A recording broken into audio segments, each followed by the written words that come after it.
Tutankhamun মিশরের সবথেকে আলোচিত ফারাও। তার জন্ম হয়েছিল 1341 খ্রিস্টপূর্বাব্দে, মানে 1341 BC-তে। মাত্র 8 কি 9 বছর বয়সে তিনি সিংহাসনে বসেন। ওই মতান্তরে 8 বা 9 বছর তিনি রাজত্ব চালান। 17 বছর বা 18 বছর বয়সে তিনি মারা যান। তার মারা যাওয়া নিয়ে রয়েছে নানা রহস্য। মিশরের সম্রাট চতুর্থ আমেনহোটেপের জামাই ছিলেন তুতেনখামেন। এই চতুর্থ আমেনহোটেপের স্ত্রী ছিলেন সুন্দরী নেফারতিতি। এই নেফারতিতির কন্যা সন্তান আকসেনামনের সঙ্গেই তুতেনখামেনের বিয়ে হয়। চতুর্থ আমেনহোটেপ একজন ব্যতিক্রমী রাজা ছিলেন। তার রাজধানী ছিল মিশরের থিবস শহর। তিনি থিবসের সমস্ত রাজকীয় আড়ম্বরকে ত্যাগ করে তিনি চলে যান থিবস এবং মেমফিস শহরের মাঝখানে টেল এল আমরানা নামক একটা গ্রামে, যেখানে তিনি রাজধানী সরিয়ে নিয়ে যান। এই চতুর্থ আমেনহোটেপের রাজত্বকালে গোটা মিশরে সূর্য দেবতার পুজোর প্রচলন ছিল, যে কারণে তুতেনখামেনের নাম আগে ছিল তুত আনাখ আটন বা তুতেনখা আটন বা তুতেনখাটন। তুতেনখামেন যখন রাজা হন তখন তুতেনখামেনের বয়স এতটাই কম ছিল যে তিনি পুরোহিতদের হাতের পুতুল হয়ে যান। পুরোহিতদের পছন্দের দেবতা চন্দ্রদেবের পুজো করতে তিনি বাধ্য হন।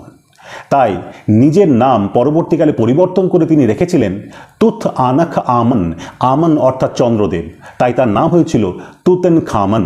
তার রাজত্বকালে তিনি যে শুধুমাত্র চন্দ্রদেবের পুজোর প্রচলন করলেন তাই নয়, তিনি সূর্যদেব অর্থাৎ ওই আটান দেবতা, এমনকি তার শ্বশুর আমেনহোটেপের নাম সাম্রাজ্যের সমস্ত জায়গা থেকে মুছে দিলেন। তুতেনখামেন ফারাও হিসেবে খুব উল্লেখযোগ্য না হলেও প্রচারের সমস্ত আলো তুতেনখামেনের উপরেই।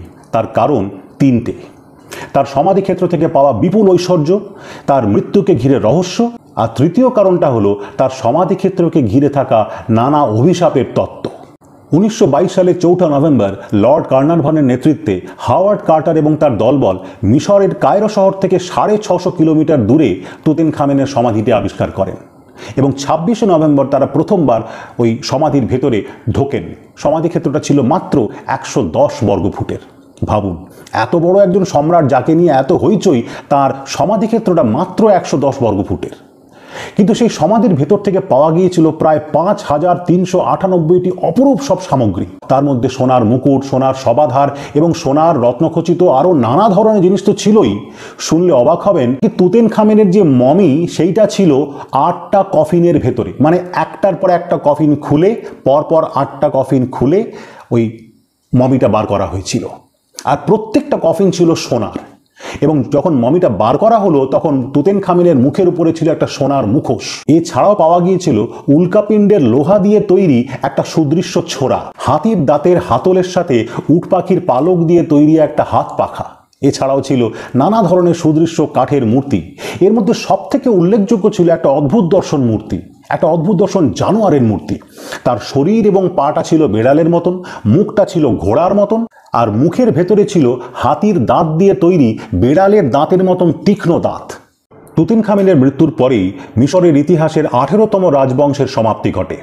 তুতেনখামেনের সমাধি আবিষ্কার করার পর সারা পৃথিবী জুড়ে তার সমাধি থেকে পাওয়া ঐশ্বর্য নিয়ে আলোড়ন পড়ে যায় এবং আলোড়ন পড়ে যায় তার মৃত্যু রহস্য নিয়ে। অনেকে মনে করেন তুতেনখামেনের স্ত্রী আকসেনামুন তাকে চক্রান্ত করে হত্যা করেছিলেন। আবার কেউ কেউ বলেন যে তিনি ঘোড়ার গাড়ি থেকে পড়ে গিয়ে পাথরে আঘাত লেগে মারা যান। আবার অনেকে বলেন তিনি নাকি সিরিয়ার যুদ্ধে মারা যান। 1968 সাল নাগাদ তার মমি নিয়ে যখন এক্সরে করা হয় তখন গবেষকরা বলেন যে তার মাথার পেছনে এবং পায়ের গোড়ালিতে আঘাত ছিল। এবং আরও জানা যায় যে তার নাকি ক্লেক্ট প্যালেট বলে এক ধরনের রোগ ছিল, যে কারণে তিনি সুর করে করে কথা বলতেন। 2005 সালে গবেষক জাহি হাওয়াস বলেন যে এসব হত্যা বা অপমৃত্যুর তত্ত্ব কিছুই নয়, আসলে তিনি মারা গিয়েছিলেন ম্যালেরিয়াতে। 2010 সালে একদল গবেষক বলেন যে তার শরীরে নাকি লোহিত রক্তকণিকা কম ছিল, অর্থাৎ আরবিসি মানে রেড ব্লাড কর্পাসেলস নাকি কম ছিল। 2014 সালে একদল গবেষক তার মমির ভার্চুয়াল অটোপসি করে জানতে পারেন যে তার পায়ে এক ধরনের রোগ ছিল, যেটা ছিল জিনগত। কারণ তখনকার দিনে পরিবারের নিজেদের সদস্যদের মধ্যেই বিয়ের প্রচলন ছিল, তাই একজনের রোগ আরেকজনের শরীরে চলে আসতো। সেই হিসেবে তার শরীরে অনেকটাই জিনগত রোগ ছিল। এই কারণেই তিনি ছড়ি নিয়ে হাঁটতেন। সেই কারণেই সমাধিতে তার মমির মাথার কাছে অনেকগুলো ছড়ি ছিল। তুতেনখামেনের মমির পাশেই পাওয়া গিয়েছিল একটা চিরকুট, যাতে হাইরোগ্লিফিক ভাষায় লেখা ছিল রাজার শান্তি বিনষ্টকারীদের মৃত্যু। আর সেই থেকেই শুরু হয় অভিশাপের তত্ত্ব। দেখা গেছে যে তার সমাধিক্ষেত্র যারা আবিষ্কার করেছিলেন বা যারা যারা সেই আবিষ্কার কার্যে যুক্ত ছিলেন তারা প্রত্যেকেই রহস্যজনকভাবে মারা যান। যেমন ধরুন, দাড়ি কাটতে গেলে আমাদের অনেকেরই গাল বা গলা কেটে যায়। ঠিক সেই একই রকমভাবে লর্ড কার্নারভানের গলার খানিকটা অংশ দাড়ি কাটতে গিয়ে কেটে গিয়েছিল। সেইখান থেকে তার হয়ে যায় সেপ্টিসেমিয়া। আর ওই সেপ্টিসেমিয়াতেই তিনি 1923 সালের 5ই এপ্রিল কায়রোতেই মারা যান, মিশরের কায়রোতে। আর ঠিক সেই একই দিনে কাকতালীয়ভাবে লন্ডনে তার পোষা কুকুরটি মারা যায়। আবার এদিকে লর্ড কার্নারভানের এক সৎ ভাই হঠাৎ করে অন্ধ হয়ে যান। ওদিকে আবার হাওয়ার্ড কার্টারের একজন অ্যাসিস্ট্যান্ট আর্সেনিকের বিষক্রিয়ায় মারা যান। ব্যাস, এই সব কিছু মিলিয়ে মিশিয়ে 2 4 করে অভিশাপের তত্ত্ব খাড়া করে দেওয়া হয়েছিল। আর এই অভিশাপের তত্ত্ব মানুষকে এতটাই গ্রাস করেছিল যে তার সমাধিক্ষেত্র থেকে তার মমিটা স্থানান্তরিত করবার সময় 12 জন পুরোহিত দিয়ে মন্ত্র উচ্চারণ করে তবে সেই মমিকে এক জায়গা থেকে অন্য জায়গায় নিয়ে যাওয়া হয়েছিল। তুতেনখামেনের সমাধি আবিষ্কার হওয়ার পর থেকেই তার মৃত্যু ঘিরে নানা রহস্য এবং তার সমাধিক্ষেত্র ঘিরে নানা অভিশাপের তত্ত্ব এতটাই প্রবল যে আজও বিশ্বের নানা অংশের গবেষকরা তাকে নিয়ে গবেষণা করে চলেছেন তার মৃত্যুর প্রকৃত কারণ জানতে, আর এই অভিশাপের তত্ত্বগুলো আদৌ সত্য না মিথ্যে সেইগুলোকে জানবার জন্যে। কেমন লাগলো আজকের গল্প? কমেন্টস করে জানাতে ভুলবেন না প্লিজ। ভালো লাগলে লাইক করবেন আর প্রচুর শেয়ার করুন, যাতে আরও অনেক মানুষ আমার এই গল্পগুলো শুনে আনন্দ পান।